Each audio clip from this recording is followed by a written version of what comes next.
ছোটোবেলায় যখন মার কাছে আবদার করতাম যে এটা খাবো ওটা খাবো, তখন সঙ্গে সঙ্গে শত কষ্টতেও বানিয়ে দিত।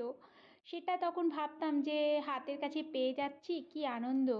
বিনা পরিশ্রমে বিনা কিছুতে দোকানে গিয়ে ঘরের খাবারই পেয়ে যাচ্ছি।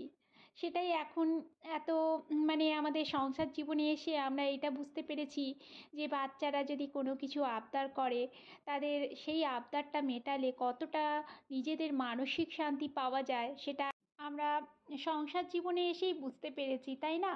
খাবার আবদারটা একরকম থাকে, কিন্তু তার চেয়ে বড় আবদারগুলো, যা এটা কিনে দাও ওটা কিনে দাও, এই আবদারগুলো আমার মনে হয় কোনো বাবা মাদেরই মেনে চলা উচিত নয় ছোট থেকে। তাতে বড় হয়ে বাচ্চাদেরই একটু ক্ষতির রাস্তার দিকে চলে যায় তারা। তাই খাওয়া দাওয়াতেই সীমাবদ্ধ থাকা উচিত। বাচ্চারা যেটা আবদার করছে সেটা একটু মাঝে মধ্যে করে দিলে খুব আনন্দ লাগে, আর তাদের সাথে সাথে আমরাও এনজয় করতে মান, পারি। তুমি আমার জন্য সমোসা বানাচ্ছো? এই যে বানাচ্ছি বাবা, আটাটাকে। কখন বানাবে? এই তো এক্ষুনি বানাবো, তুমি পড়তে থাকো, যাও।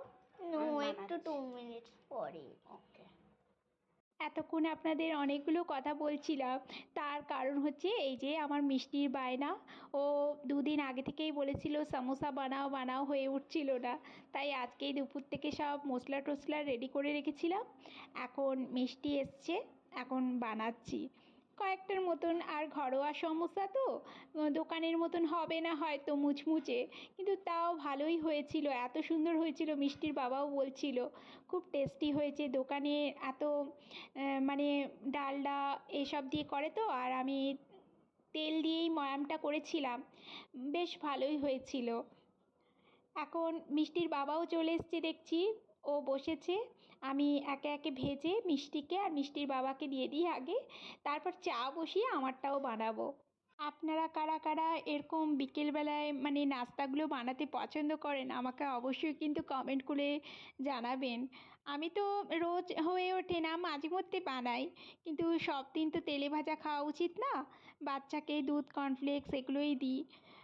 চলুন, ভিডিওটা কেমন লাগলো অবশ্যই আমাকে কিন্তু কমেন্ট করে জানাবেন।